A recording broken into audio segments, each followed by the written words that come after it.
familia, por aquí María Tobar, de Bailando con Polo, en otra entrevista más, en otra charla entre polos más. Y bueno, este espacio es para ti si, básicamente, si eres familiar de personas con bipolaridad, así de fácil. ¿Y a quién te traigo hoy en esta charla? Pues hoy hablamos con David Martín. ¿Qué tal, David? ¿Cómo estás? ¿Estás preparado Muy ya para buenas, darle pues muy caña? bien. Con muchas ganas de darle un poquito de caña a todo esto, la verdad. Estupendo, a eso hemos venido. Pues bueno, si me permite, voy a hacer una breve introducción de ti para que te conozcan un poquito. David es hijo de padre con trastorno bipolar y bueno, es autor del libro de Espectadora Personaje Principal en un trastorno mental. En Eso este es. libro David comparte no solo cómo lograste, bueno, superar el desafío tan enorme como es ayudar a un familiar y a un padre concretamente, que se hace aún más difícil muchas veces, a mantenerse estable y bueno, a disfrutar en definitiva de la vida sin estar dominado por esta enfermedad mental, ¿no? También pues narra sin tapujos, que eso es lo más importante también, esa naturalidad y esa transparencia que transmite en el mismo libro, pues muchos de los difíciles momentos que has sufrido mientras ibas conociendo la patología mental desde fuera.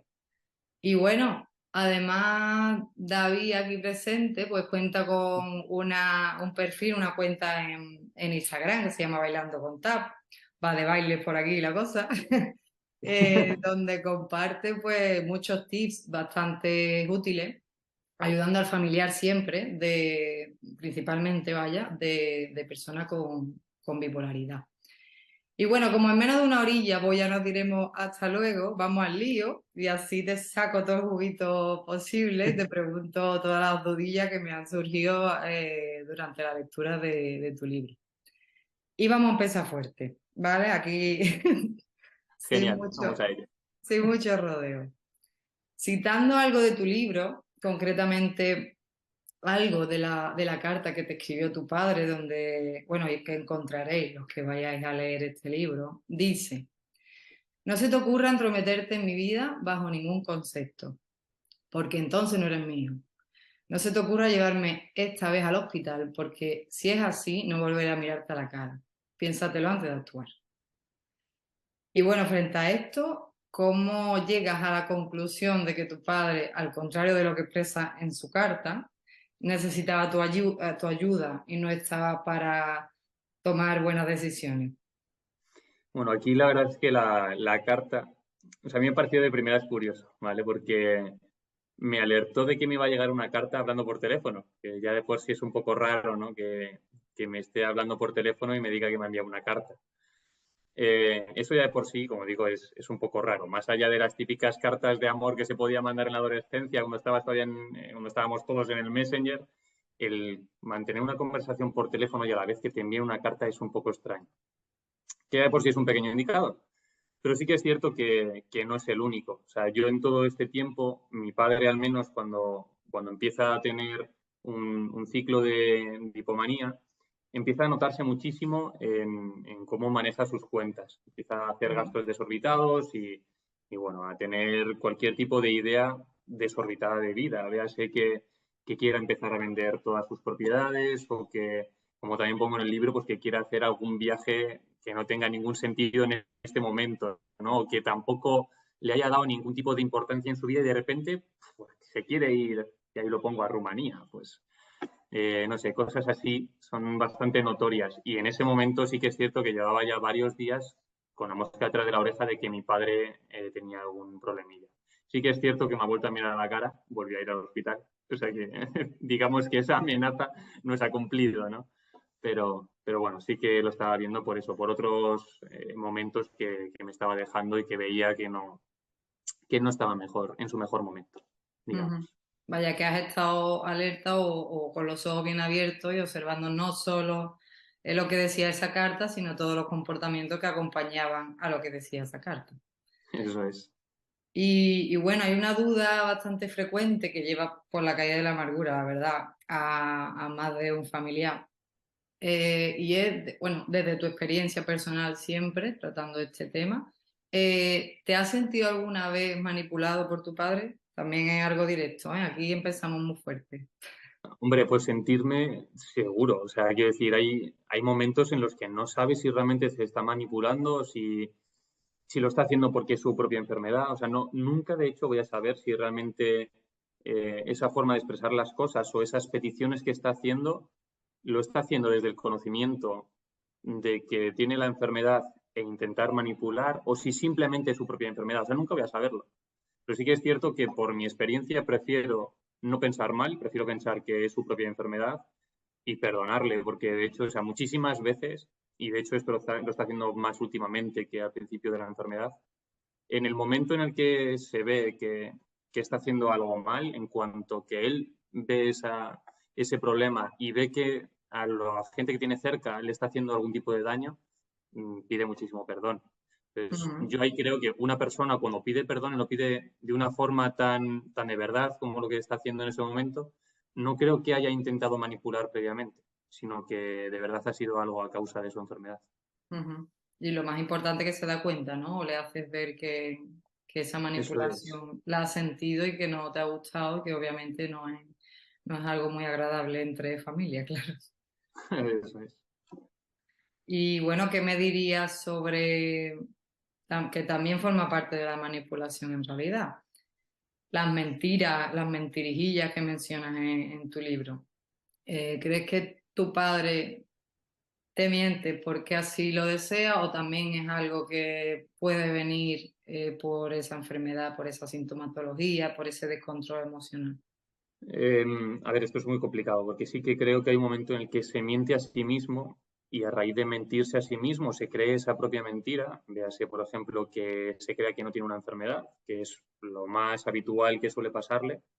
Ujú, Eh, y al creerse esa enfermedad, o sea, al creerse esa mentira, perdón, lo transmite mucho más. Porque claro, si yo simplemente te estoy intentando mentir, pero en el fondo sé que es una mentira, hostia, va a ser complicado.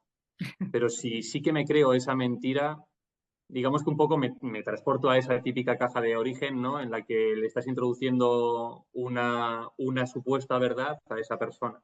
Claro, ujú, si se la cree, hostia, es muchísimo más complicado, ¿no? El poder ver si es una mentira o si es una verdad.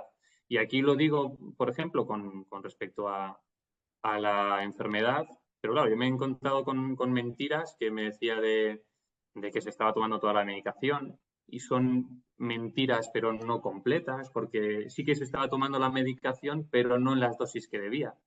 ujú, Entonces es muy complicado y todo esto, o sea, sí que es cierto que mi padre nunca me ha mentido cuando estaba fuera de la enfermedad, cuando estaba fuera de algún brote. Entonces ujú. cuando me miente es porque está en ese momento de hipomanía o cuando está en un grado supremo de depresión. Pero bueno, más o menos lo puedo notar y creo que sí que se debe a la propia enfermedad. O sea, en tu caso has podido también identificar que eso es un pródromo, ¿no? Eso es como una bienvenida a esa inestabilidad. Es como un, oye, que mi padre ya me está mintiendo, no solo eso, obviamente está haciendo otras cosas que son repetidas y que coinciden con esos brotes pasados, entonces ya me doy cuenta.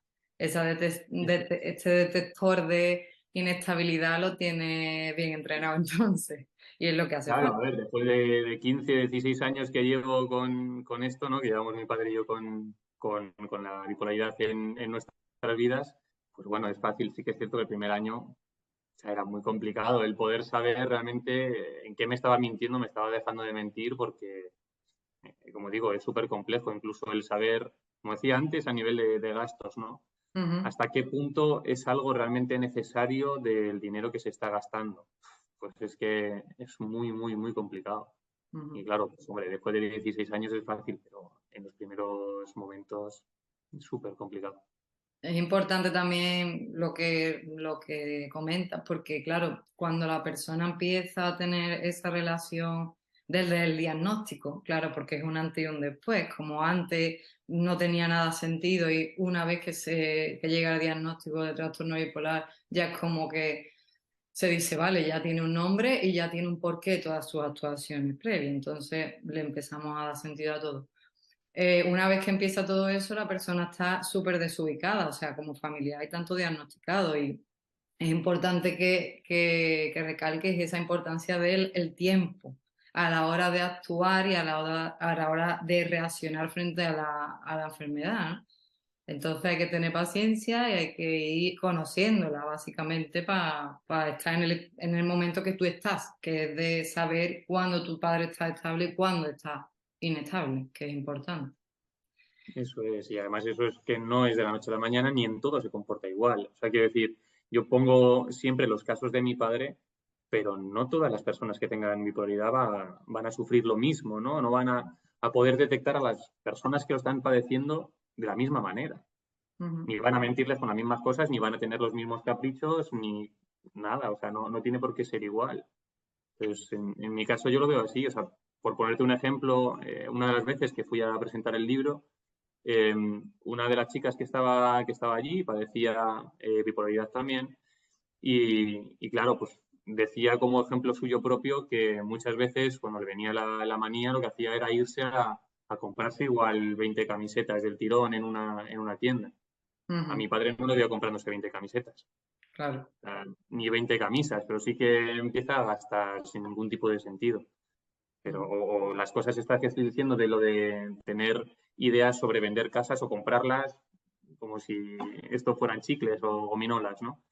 Pero sí que es cierto que a cada uno le ataca de una manera y que puede incluso, que no tengo ni idea, porque aquí yo no soy experto, solamente soy experto de lo que le pasa a mi padre, puede que no tenga ese conflicto con el dinero, no lo sé. ujú, Ahí cada uno que vea un poco cuáles son las dolencias. claro. Conocer el caso concreto de la persona y las actuaciones que acompañan a esa inestabilidad. Eso es. Y bueno, ojalá estuviera en una puñetera residencia. Parece que toda mi vida tiene que girar a su alrededor. Esta es una de las afirmaciones que encontramos también en tu libro y que expresa de forma pues súper clara cómo nos sentimos los familiares cuando la enfermedad nos está dominando y sentimos que nos condiciona en el día a día, pero 24/7, vamos, es incluso durante el sueño. ¿Cómo vivías estos momentos en los que sentías que tu padre barra su enfermedad, esa dualidad, ¿no? Ese no saber quién o qué está afectando en su comportamiento, sea dueña de tu tiempo? Pues muy mal, porque lo cierto es que, a ver, todos tenemos nuestro tiempo e intentamos tener nuestro tiempo libre para hacer algo que nos apetezca. Pero claro, cuando el tiempo libre lo estás empleando en intentar buscar una ayuda externa, véase ir a un trabajador social o intentar hablar con su médico de cabecera, con su psiquiatra, cuando lo empleas en todo esto y te das cuenta de que no tienes tiempo para hacer prácticamente nada más que intentar estar ayudando a esta persona, te sumes en un periodo de estrés brutal. Al final, de hecho, esto creo que lo digo también en el libro, una enfermedad mental suele llevar a otra consigo, porque sueles al final involucrarte muchísimas veces de una manera que también a uno mismo le hace daño, ¿no?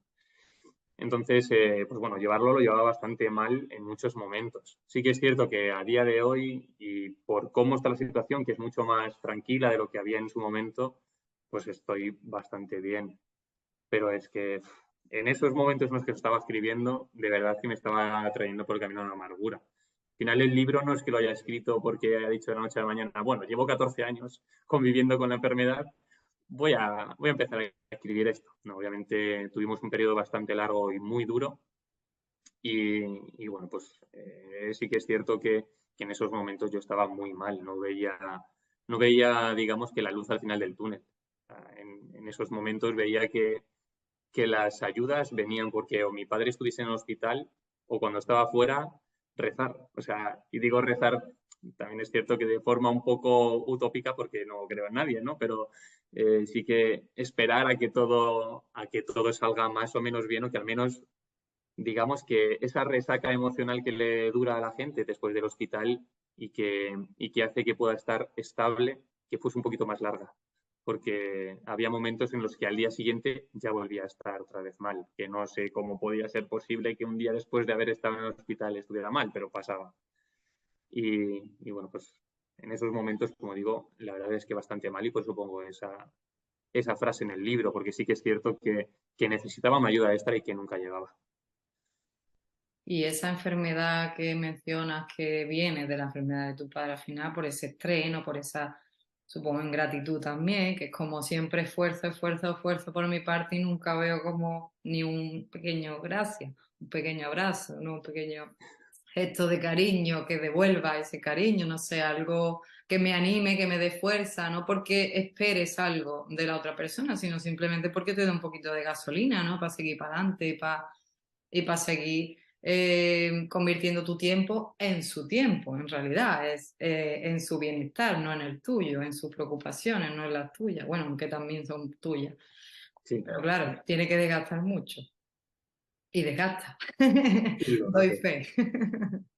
Me gasta muchísimo y sí que es cierto que alguna vez me ha dado las gracias a mi padre, pero casi siempre cuando salía del hospital, pues me mencionaba de forma, digamos, que un poquito írica, ¿no? O sea, no lo hacía precisamente con gusto, un poquito más de rabia que de agradecimiento. Entonces, pues bueno, era un periodo muy difícil. Sí que sabía o sea, internamente yo sabía que lo que estaba haciendo era lo correcto y por Ujú. eso me movía, vamos, por eso y porque la gente que tenía alrededor, sobre todo mi pareja, era la que más estaba apoyándome y más me estaba ayudando en todo esto. Sí, y también lo pongo por ahí, si iba a estar solo, muy probablemente habría tirado la toalla en algún punto y no sé ni dónde estaría mi padre y, vamos, el libro no estaría escrito ni por asomo. O sea, que eso también habría que verlo un poco todo, ¿no? El cómo habría comportado todo si hubiese recorrido este camino yo solo. Pero es muy difícil encontrar, al menos de la parte del familiar que tiene la enfermedad, es muy difícil encontrar ese pequeño apoyo, ese agradecimiento. Pues es muy necesario. Desde luego, ese apoyo para las personas que cuidamos de otras personas es primordial para seguir para adelante. Y bueno, por lo que he visto, tu padre ha tenido, bueno, ya has comentado antes, ha tenido problemas con la gestión del dinero, ¿no? Como ya sabéis, los que estáis al otro lado, uno de los síntomas que muchos diagnosticados comparten, otros no tanto, es la falta de ese control del dinero, ¿no?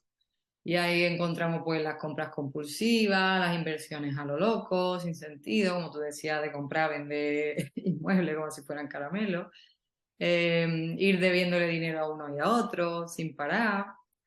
Entonces, cuenta los detalles de cómo hacer, cómo ponerle freno a este descontrol de forma además radical y siempre tirando de la ley, ¿no? Poniendo la ley por delante y la verdad que lo explica súper claro, paso a paso, eso le va a servir a mucha gente.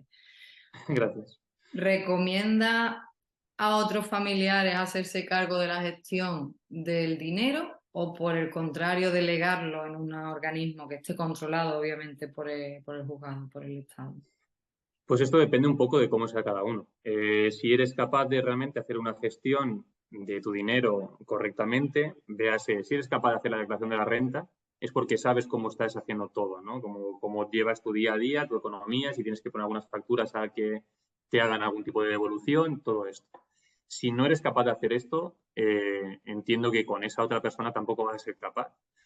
A día de hoy yo no solamente es que esté viendo las cuentas como las tiene mi padre, intentando ver si mi padre se empieza a tambalear, ¿no? En esta parte de la enfermedad, sino que también, por ejemplo, otra de las cosas que tengo que hacer, ya que lo he dicho, es su declaración de la renta. El Ujú. estar viendo que lo que está haciendo es correcto y tener que estar con ese otro extra.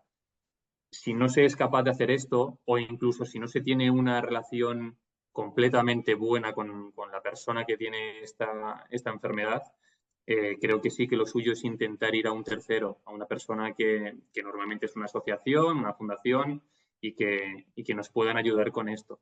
De otras cosas porque obviamente mi padre, entre otros problemas que tiene, cuando yo empiezo a decirle, oye papá, te estás gastando demasiado, te voy a intentar cortar un poco el grifo. No es que le vaya a cortar el grifo de que no coma, sino no te vas a gastar 5.000 euros en 10 días. Nada más allá, ¿no? De este tipo de problemas. Pues mi padre obviamente pues tampoco me dice qué más con mi hijo, sino que lo lleva como otro problema más, ¿no? Y claro, pues esto muchas veces puede llevar a otro problema más, ¿no? A otro pequeño estrés, otro pequeño pico de malentendimientos Ujú. entre familiares. Entonces, si queremos evitarnos obviamente estos problemas porque vemos que son muy frecuentes, como digo, lo mejor, nos vamos a alguien externo y que lo lleven. Si se puede, obviamente, hacer de una forma más amistosa y se puede controlar, pues obviamente es lo mejor.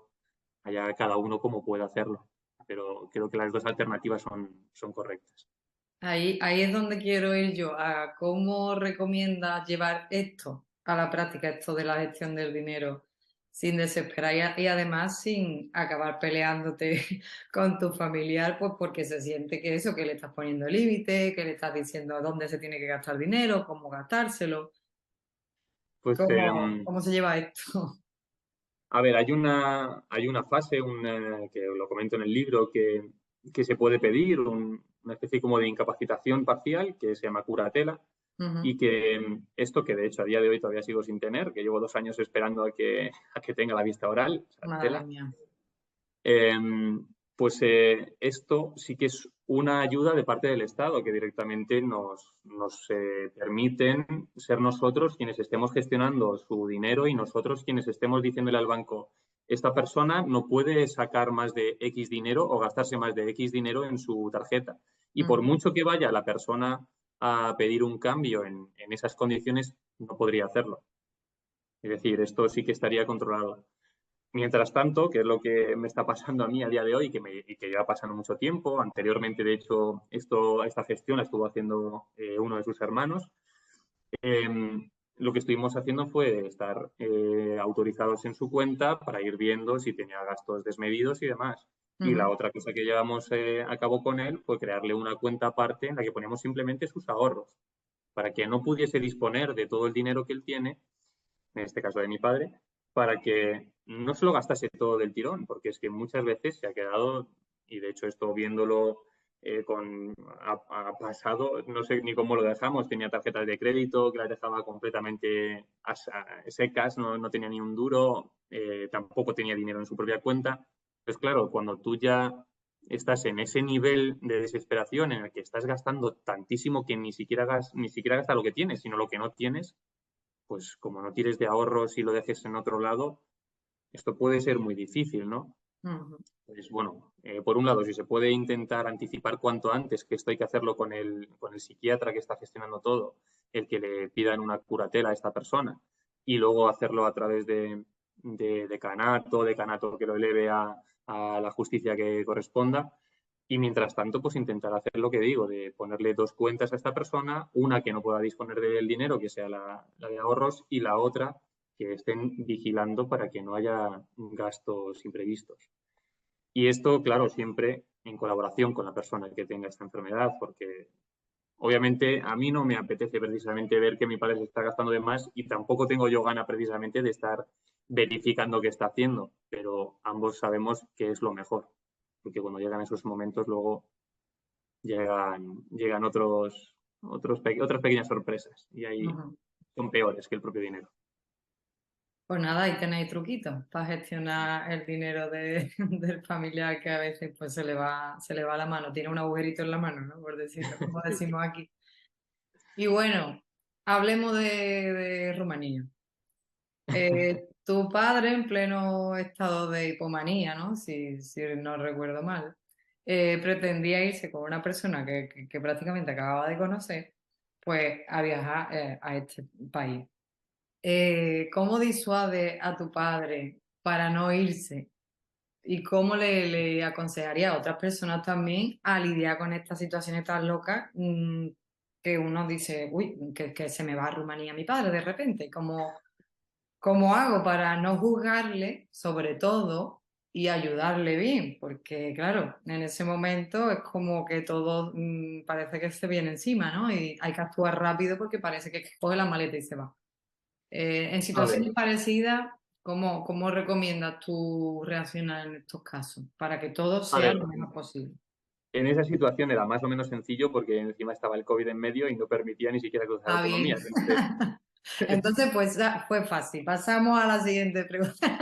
no, pero me refiero a que fue más o menos sencillo el decirle, no estás haciendo algo con sentido porque ni siquiera te va a dejar la autoridad competente, pero sí que, o sea, quiero decir, se pudo hacer con muchísimos motivos y además diciéndole quién es esta persona. Y claro, pues cuando se gira a preguntarle el nombre, pues ya es como bastante curioso. O sea, ya no es tu amigo, ¿sabes? Estás intentando irte con el primero que aparece. Entonces, es muy complicado porque aún así, aunque estábamos viendo en ese momento que la situación no era precisamente la más correcta, mi padre lo veía como, oye, que no pasa nada, y me voy a Rumanía y punto, ¿no? Claro. Y incluso aunque veíamos lo que decía antes del COVID, de que no te dejaban ir de una comunidad a otra, porque mi padre no iba a irse en avión, iba a irse en coche, o sea que esto también anda un poco narices. Aventura y Eh, a lo grande.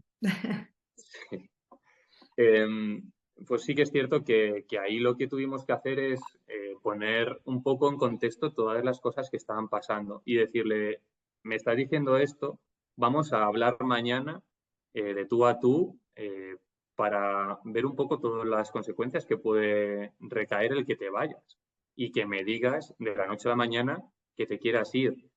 Si tú después de esta charla sigues viendo que tienes que irte sí o sí, medítalo aunque sea un tiempo, medítalo aunque sea 2 semanas, un mes, y ahí ya vemos si realmente te quieres ir. Pero si te quieres ir, obviamente, no con esa persona que acabas de conocer, sino con alguien, mejor con un grupo o que esté ya todo hecho a través de una agencia de viajes, ¿no? Que tenga un poco más de sentido. Pero Ujú. todo esto, y lo digo también con el dinero como con el viaje, ¿no? Todos los gastos desmedidos o todas las acciones que vayamos a cometer de queremos cambiarnos de casa o que de hecho esto le acaba de pasar de forma literal a mi padre que se quiere cambiar de la noche a la mañana de vivienda, todas estas cosas que nos cambian nuestro día a día, lo que yo le tengo dicho a mi padre es, vale, no las hagas de la noche a la mañana, sino que espérate al menos un mes a ver si realmente sigues pensando lo mismo. Pero si hay un momento determinado en ese mes que dejas de pensarlo, es que realmente no lo estabas queriendo, ¿no? O sea, Ujú. ese tiempo, y yo pongo un mes porque normalmente en ese mes suele cambiar su ciclo de estabilidad. No sé el resto cómo lo tendrán, ¿no? O sea, no puedo ponerme en boca de todo el mundo. Ujú. Pues si está controlado con medicación y si le están ayudando, a lo mejor de alguna forma psicológica, normalmente en ese mes ha dado tiempo para evaluar esa situación y ver si realmente es algo que necesitaban o si era un capricho fruto de la bipolaridad, ¿no? Entonces, por eso le pongo ese periodo. Dentro de un mes lo volvemos a ver y a ver qué es lo que me cuentas al respecto. Pero Ujú. no de la noche a la mañana, porque aterra bastante a cualquiera que está acompañando. Claro, y ante esa propuesta tu padre dijo, vale, bien, me voy a esperar entonces, ¿no? Dio su brazo a torcer y dijo, vale, no me voy mañana, me lo voy a pensar un poco. Ante esa propuesta, mi padre se esperó al menos al día siguiente a hablar conmigo cara a cara. O sea, que decir, cuando ya le dije a él, esto lo vemos si quieres dentro de un mes, pero vamos a hablarlo todo cara a cara porque me parece que estás en un momento que no es el más adecuado. Aquí, como digo, otra vez volví a ver señales de que mi padre se estaba gastando mucho dinero. Empezaba, de hecho, también mi padre es bastante común cuando está con un momento de depresión que deje de llamarme y, sin embargo, Ujú. cuando está en un pico De hipomanía o manía, ¿no? de hipomanía, pues no me salía, fíjate, de hipomanía, me llama continuamente. O sea, a lo mejor me llama 2 o 3 veces al día y no es tampoco habitual que sea así. Ujú. Entonces, este tipo de cosas que estoy viendo en mi padre me permiten ver un poco el estado en el que está. Cuando ya veo muchísimos más motivos, y digo muchísimos porque deja de tomarse la medicación, deja de hacer caso, se pone un poco más agresivo de la cuenta en momentos oportunos, o sea, poco oportunos, mejor dicho, pues en esos momentos es en los que ya digo, igual hay que ir al hospital porque ni siquiera yo puedo evaluar todo esto, ¿no? Pero sí que obviamente con todo esto en la mano es con lo que intento decirle a mi padre, necesitas algún tipo de cambio. Vamos a ver cómo se puede cambiar, vamos a ver cómo hacer las cosas, ya sea, si es solamente ese pequeño capricho, pequeño gran capricho, pues intentar pararlo, ¿no? Intentar hacer que se retrase algo de tiempo. Si lo que estamos viendo son cosas un poco más allá de no quiero tomarme la medicación o cosas incluso que se escapan de nuestras manos porque no podemos con ellas, ahí sí que digo siempre de ir directamente a a un médico y que nos ayude, porque nosotros solos no vamos a poder. Y bueno, tratando el tema suicidio, ese tema tan peliagudo, tan complicado, ¿cómo gestionas tú los momentos en los que tu padre pues te deja claro que dentro de poco tiempo se va a quitar la vida? Esos avisos que te daban. Pues, a ver, sí que es cierto que aquí, haciendo memoria, la primera vez que me habló mi padre del suicidio tenía yo 14 años y ahí no tenía ni siquiera herramientas para hacer nada. No sabía ni de qué me estaba hablando, ni sabía si me lo estaba diciendo en serio o no tenía ni idea. Entonces yo ahí, sinceramente, no tenía nada ni que poder hacer, ni que poder ofrecerle, ni nada. No sabía ni de qué me estaba hablando. Ujú, Si vamos a la época actual, sí que es cierto que no me ha hablado de suicidio. O sea, ya en el momento en el que se le diagnostica bipolaridad, lo que más ha hecho, que no sé muy bien cómo, pero oye, mejor, es decir, más menciones hacia a ver si me lleva a Dios y ya está, ¿no? Cosas así, que piensa más en la muerte, pero no piensa en quitarse la vida, ¿no? ujú, Eh, Aún así, obviamente, sigue siendo igual de grave, porque el estar con un pensamiento todo el tiempo de ese estilo es muy duro. Y sí que depende del momento. Obviamente, lo que intento hacer es ver por qué está en esa situación tan grave, que obviamente es una depresión lo que tiene de fondo, pero intentar ver cuáles son aquellas cosas que más le están, digamos que doliendo, ¿no? En ese mismo instante, escucharle e intentar hacerle ver, por un lado, que esa depresión se va a ir, igual que ha venido, porque es fruto de su propia enfermedad, y también hacerle ver que esos problemas que está viendo en este mismo instante, a lo mejor no son problemas tan graves. ¿No? ujú, Intentarle hacer ver que todo eso se puede paliar de alguna manera, intentarle ofrecer alguna ayuda. A lo mejor esos problemas que está teniendo en el día a día son hacerse la comida o intentar poner en orden la casa. Y a eso se puede llegar siempre y cuando se pueda, obviamente económicamente, se puede llegar a través de una ayuda externa. O si nosotros mismos podemos, pues facilitarle un poco ese día a día. Sí que es cierto que no conviene tampoco el quitarles todas las tareas a una persona porque precisamente el tener que levantarse todos los días a una hora ya prefijada, el hacer sus tareas diarias suele ayudar a que su cabeza vuelva a estar, ¿no? en orden. Si tenemos nuestra parte física en orden, también nuestra parte mental suele estarlo. Entonces, hay que intentar ayudar, pero tampoco hay que quitarle todo, ¿no? Hay que intentar animar a que esto vaya sucediendo porque quiera esa persona. Obviamente, si llega, igual que decía antes, si llega a un extremo en el que esta persona, que lo he visto en mi padre, como directamente no tenía ni siquiera ganas de dar una vuelta. O sea, no estoy hablando de hacer tareas, que eso pues puedo entender que incluso a mí también me cuesta, ¿no? Cuando me toca ujú. estar fregando los platos o limpiando la casa, pues no es algo de gusto. Pero, joder, cuando no te apetece ni siquiera dar una vuelta con tu hijo que acabas de verle después de 2 semanas, hay algo ahí que ya es demasiado pesado. Y si se está viendo que es excesivo, como decía antes, el hospital sigue siendo nuestra ayuda, ¿no? Sigue siendo un recurso al que acudir. Igual en ese momento estaba con una medicación muy elevada y hay que intentar modificar eso. Obviamente no es ir al hospital como si, o sea, todos los días, porque es que nos encontramos mal, pero si vemos que es algo que se nos va de las manos, a lo mejor sí que podríamos hacerlo. Y obviamente ante estos comportamientos de hacernos daño a nosotros mismos o incluso el pensamiento suicida, sí que suelen ser bastante mejor ayuda un profesional de la medicina que nosotros.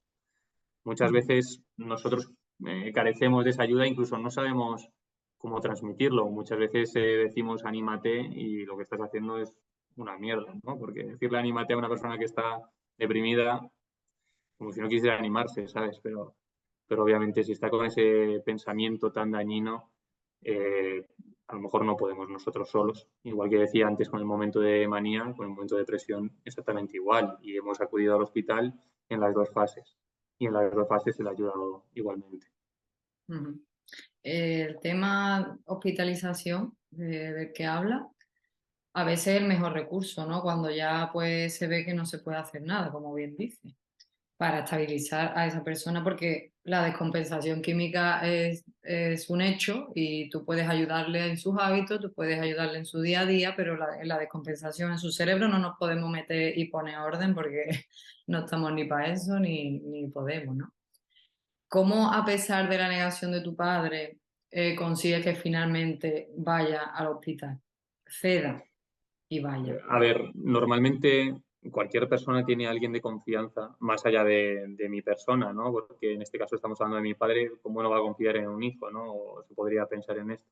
Pero sí que es cierto que cuando estamos hablando de un problema así de grave o de que una persona te mande al hospital, lo lógico es que no confíes solamente en esa persona, que me parece correcto. O sea, quiero decir, yo también entendería el que no voy a poner, como siempre se suele decir, no voy a poner todos los huevos en la misma cesta. No voy a confiar siempre en esta persona porque a lo mejor también nos está pudiendo dañar.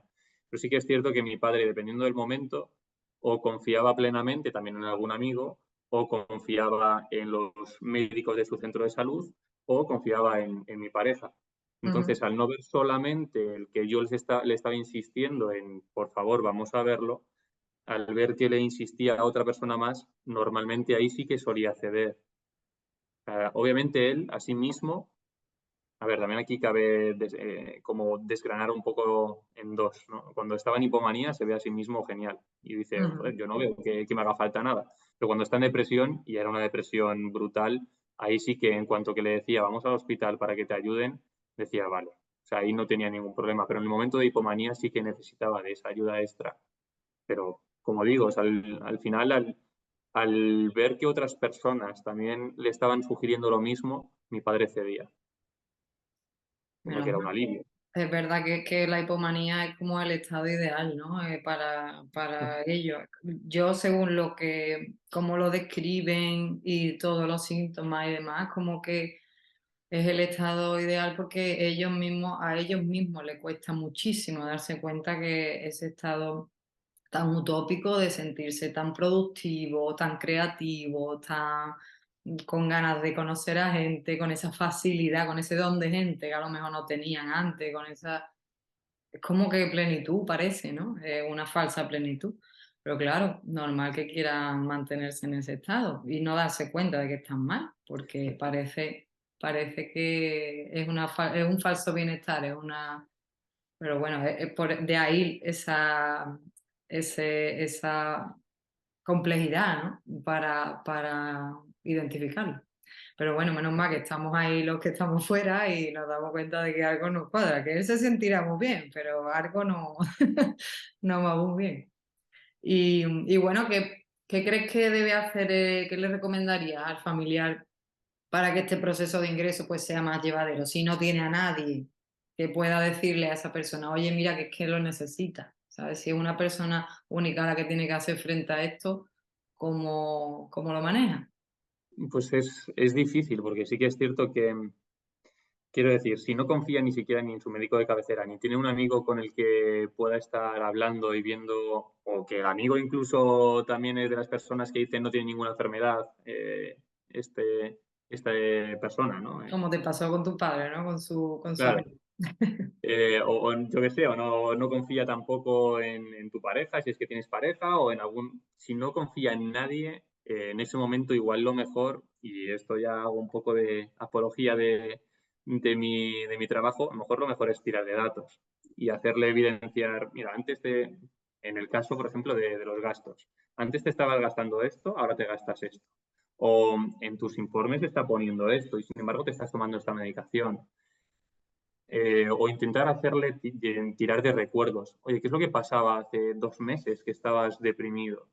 Y hace un año que también en esta época también estabas deprimido. O intentar también, que esto puede ser bastante bueno, utilizar algún recurso de que esa misma persona, en un momento en el que se encuentre algo mejor, quiero decir, cuando a lo mejor esté en un periodo estable o que sí que esté deprimido y que ahí sí que acepte la ayuda, hacerle que se grabe a sí mismo un audio o un vídeo en el que le diga, confía en tal persona y si te está diciendo que vayas al hospital, ve, ¿no? O sea, algo así que sea de sí mismo, ¿no? A Ujú. lo mejor eso te puede ayudar. pero no te puedo decir muchas más cosas. Al final aquí va a depender un poco de cada uno, pero yo intentaría tirar por este tipo de ayuda. Cuando alguien no quiere por sí mismo, a lo mejor es porque no confía en los demás, pero sí que sigue confiando en su yo del pasado. Ujú. Y yo creo que podría venir bien por ahí, ¿no? Pues De escuchar, obviamente, de poner atención a lo que te están diciendo y de intentarle ayudar con todos esos problemas. Y luego ya decirle, vale, ¿y ahora qué hacemos? Pues un trucazo, ¿eh? Que acabas de compartir, la verdad. Aunque tú lo veas algo sencillito y simple, hay mucha gente que no se le ocurre este tipo de truco. Apuntároslo. Y bueno, llegamos a algo que seguramente pues haya pensado el hijo o hija de familiar con bipolaridad. Esa típica pregunta que se hace uno de, ¿habré heredado la enfermedad de mi padre o de mi madre? Tanto tú como yo hemos llegado a pensar eso y o sea, hemos dudado de si también éramos, o sea, si la habíamos heredado, vaya, si también la padecíamos. ¿Por qué en tu caso has llegado a pensarlo y cómo has hecho también, has llegado a la conclusión de que no, de que es tu padre que lo tiene, que tú pues no lo tienes? Pues, a ver, lo pensé simplemente, o digamos, el simplemente por ponerlo ahí, porque, bueno, podría tocar, ¿no? El que un padre y un hijo compartan una enfermedad, no sería tan sumamente extraño. No, para nada. Em, y lo cierto es que lo que llegué como conclusión fue más un no lo tengo, sino un me daría igual si lo tuviera, sino el saber bueno, que hay métodos, hay formas para poder hacer que sea más o menos estable esta enfermedad y que tenemos ayuda. Entonces es más, no tanto el pensar en si tengo esta enfermedad o dejo de tenerla, porque al final podemos pensar lo mismo de cualquier otra enfermedad, la padezca nuestro familiar o no, Ujú. más allá el pensar en, bueno, pero lo puedo controlar, puedo seguir viviendo y ojalá y si la tengo se me diagnostique pronto y yo haga todo lo posible para que sea así. Que yo creo que eso es un poco ese cambio de vertiente, al menos en mi cerebro, ¿no? El pensar ¿y tendré yo esto? Bueno, pues si lo tengo, voy a intentar acudir cuanto antes y fiarme de la gente que tengo alrededor para que me puedan diagnosticar y poner todo de mi parte para que esto sea lo más fácil y más llevadero posible. ¿Y qué es concretamente, qué pensamientos eran los que te hacían llegar a esa duda de, ¿puede ser que tenga la enfermedad también? Pues en ¿Sabes? ese momento en el que lo estaba meditando, era más que otra cosa porque justo estaba pasando el diagnóstico de mi padre. Y era el ver reflejado a mi padre el cómo estaba, el pensar en si yo podría estar igual. El ver si mi mente también podría tener ese mismo tipo de problemas. Sí que es cierto que a mí no me ha pasado porque haya sufrido depresión o porque de repente haya dicho mi dinero dónde está, Ujú. sino que, por poner el ejemplo de mi padre, sino que lo veía más por ese problema de estar viendo a una persona cercana padeciendo esa enfermedad, no saber del todo ni siquiera qué estaba en ese momento ateniéndome y claro, decir, oye, que igual lo puedo padecer yo por ser su hijo. Más que por qué estaba yo padeciendo, por verme reflejado, ¿no? Ujú. Y bueno, un poco creo que sí que era eso. Pero como digo, o sea, si en ese momento también podría pasar el que ante el diagnóstico de una persona cercana, de cualquier enfermedad, ya sea un trastorno mental o lo que sea, es muy fácil que acabemos en una depresión de caballo porque no estemos viendo cómo poder hacer que esto continúe adelante. Pues si en este caso es una bipolaridad y la bipolaridad de por sí ya tiene una de sus etapas, que es la depresión, podemos creernos que la depresión es uno de nuestros estados dentro de un posible trastorno mental. Bueno, pues acudamos a un profesional y que nos desvele realmente si tenemos esta dolencia. Yo aquí sí que es Importante. cierto que no actuaría con miedo, ¿no? Intentaría actuar con toda la naturalidad del mundo y viéndolo desde fuera, joder, a mí me gustaría que me ayudasen cuanto antes. Ujú. Mientras antes mejor, porque si no, después el destrozo a nivel bioquímico y también emocional es mucho más grande Sí. y se puede reparar, siempre se puede reparar un daño cerebral, porque es que es ahí donde está el epicentro de todo esto. Así que mientras antes acudamos a un especialista que nos guíe, mejor. Bueno, tú hablas de la soledad del familiar cuando está sufriendo esa enfermedad, pero desde fuera. ¿Cómo se gestiona esta gran soledad que es verdad que también compartimos? O hemos compartido, claro, en los momentos más difíciles. Y cómo afrontarla. Fíjate que en tu caso, tú por suerte has contado con tu pareja y lo dices, si no fuera por ella, pues ni el libro a lo mejor se hubiera escrito, ni hubiera salido de todo eso sano y salvo, pero aún así te sentías solo. ¿Cómo se afronta esa soledad, incluso estando rodeado y apoyado por personas que te quieren? Pues, a ver, por un lado creo que lo que hay que intentar es hacer que tu día a día no sea las 24/7 que decíamos antes de tener a tu familiar enfermo cerca. Creo que tenemos que darnos cuenta también de que nuestra vida no puede girar alrededor de esta persona siempre y que tenemos muchas más cosas alrededor. Si no, es una frustración constante y no llegamos.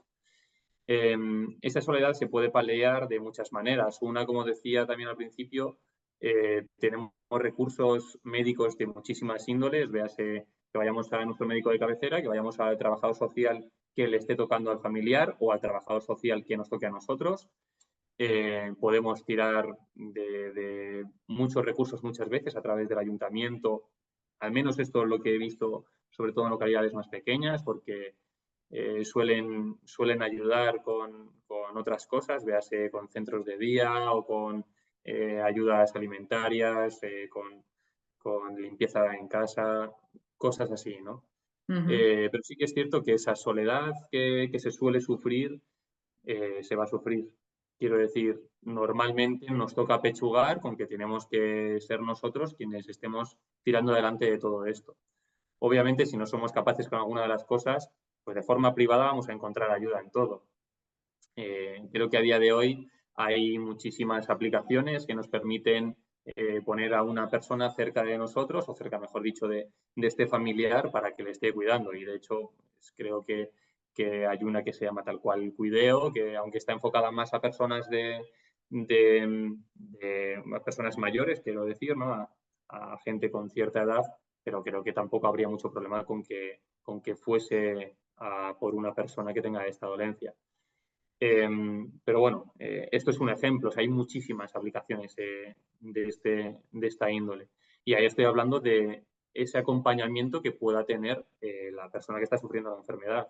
Sí que es cierto que luego el que te envalentones y que se intente hacer todo lo legal a través de uno mismo, también tenemos abogados. Obviamente, si no sabemos defendernos a nosotros mismos, vamos a solicitar esa ayuda. Eh, no sé, diría que tenemos muchos recursos, pero sí que es cierto que casi todos son, por desgracia, pagando. Y luego, por supuesto, lo que también insto, sobre todo en mi perfil, es que hay muchísimas federaciones y asociaciones que están más que otra cosa instruidas para esto. Ya sea para una dolencia mental en concreto, porque al menos, por ejemplo, en Madrid, que es donde yo vivo, hay una tal cual para la bipolaridad, o ya sea de forma genérica, y de forma genérica de muchos tipos. Hay bastantes asociaciones que lo que hacen es intentar ayudar al familiar, y hay unas cuantas federaciones que lo que hacen es aglomerar todas las dolencias y ponerlas al frente para intentar ayudar a todos los pacientes posibles. Entonces yo diría que ahí solos nos vamos a sentir en cierta parte, pero podemos pedir ayuda. Y bueno, pues ahí ya va a depender un poco de nosotros y de nuestra capacidad económica muchas veces. Pero bueno, ahí, ojalá y todos podamos hacerle frente. Importante pedir ayuda y aceptarla, porque muchas veces es muy difícil. Y bueno, algo que te quería preguntar, qué acogida ha tenido tu libro entre tus familiares? Porque hay muchas veces que las familias son los primeros en reaccionar ante este tipo de relatos, ¿no? De cosillas que son bastante íntimas. ¿Cómo se la Pues ha tomado la familia?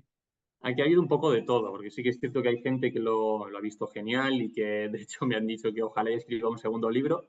Ya les digo que ojalá y no sea al menos del mismo problema, porque eso significaría que mi padre ha vuelto a estar en un éxtasis en su vida que no podría otra vez volver a controlar, ¿no? Y sí que es cierto que, y desde aquí quiero pedir perdón a todas las personas que han visto como todo este libro puede haberles afectado de alguna manera. Sí que hay personas que me han dicho, oye, esto que estás contando a mí no me cuadra del todo, o se han podido ver dolidas, ¿no? Sobre todo hay un apartado en el que reflejo las vivencias que me estaba narrando mi padre y que bueno, pues por lo que me estaban comentando, o no son 100% fieles a la realidad o que están viendo que de alguna forma mi padre ha podido alterar estos recuerdos, ¿no? Y bueno, yo desde aquí, obviamente, pues lo que les quiero trasladar es bueno, que lo siento por un lado y que por supuesto voy a intentar cambiar cuanto antes esta parte en el libro, que está siendo bastante costoso el hacer este cambio. Eh, pero bueno, como digo, no en todos los casos se ha podido apreciar de la misma manera. Y esto no solamente con familiares, obviamente también puede pasar con los amigos con los que nos estamos rodeando, que haya gente que lo vea como algo magnífico y gente que no le dé ningún tipo de importancia. Pero bueno, como digo, aquí lo importante, igual que puede pasar en cualquier otra cosa de la vida, es si vemos que hay alguna cosa que pueda estar haciéndole algún tipo de dolor hacia otras personas y que podemos estar mejorando esa situación, pues oye, lo mejor creo que es recapacitar, darle un poco marcha atrás e intentar cambiar, ¿no? Creo que somos humanos, cometemos errores y, por supuesto, pues uno de ellos es ese apartado, ¿no? En el que hablo de las posibles vivencias que ha tenido mi padre y que estoy en aras de cambiarlo y que ojalá esté cuanto antes publicado.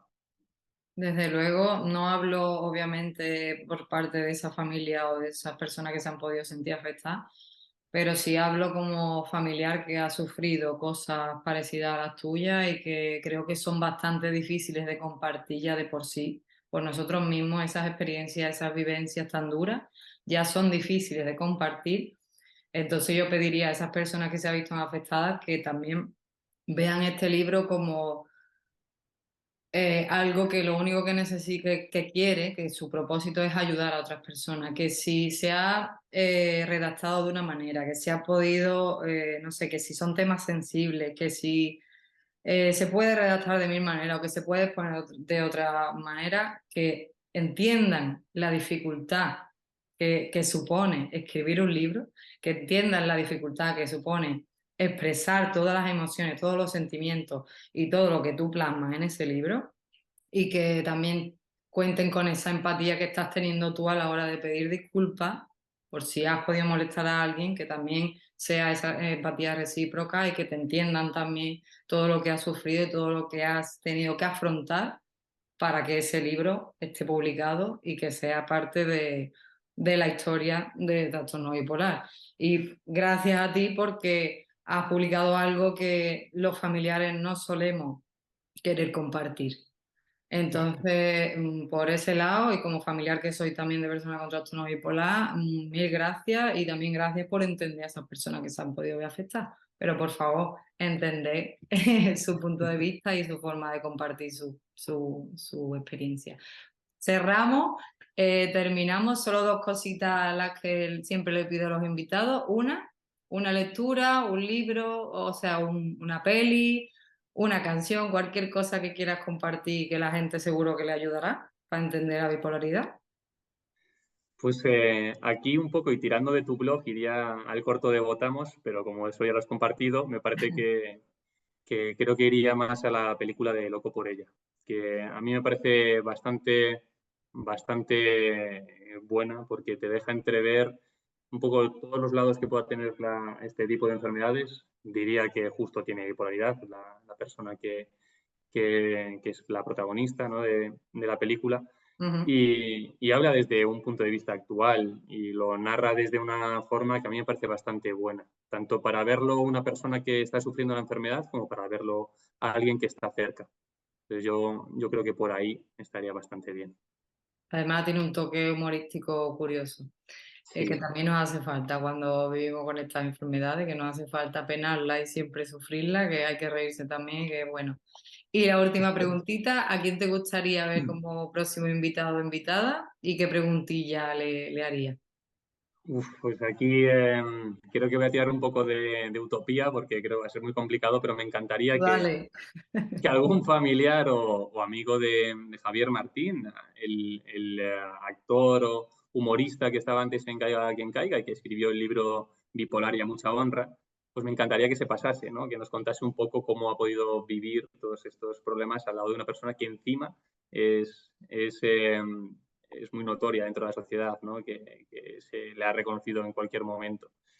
Entonces, bueno, a mí me encantaría ver un poco ese punto de vista, no tanto de Javier Martín, sino de ese familiar o ese amigo, el cómo lo ha ido pasando. Pues nada, me lo apunto y a ver si puede ser. Muchísimas gracias, David, de verdad, por este ratito, por estos conocimientos que comparte y otra vez, gracias por tu libro. Muchas gracias a ti. Un abrazo. Hasta luego, María.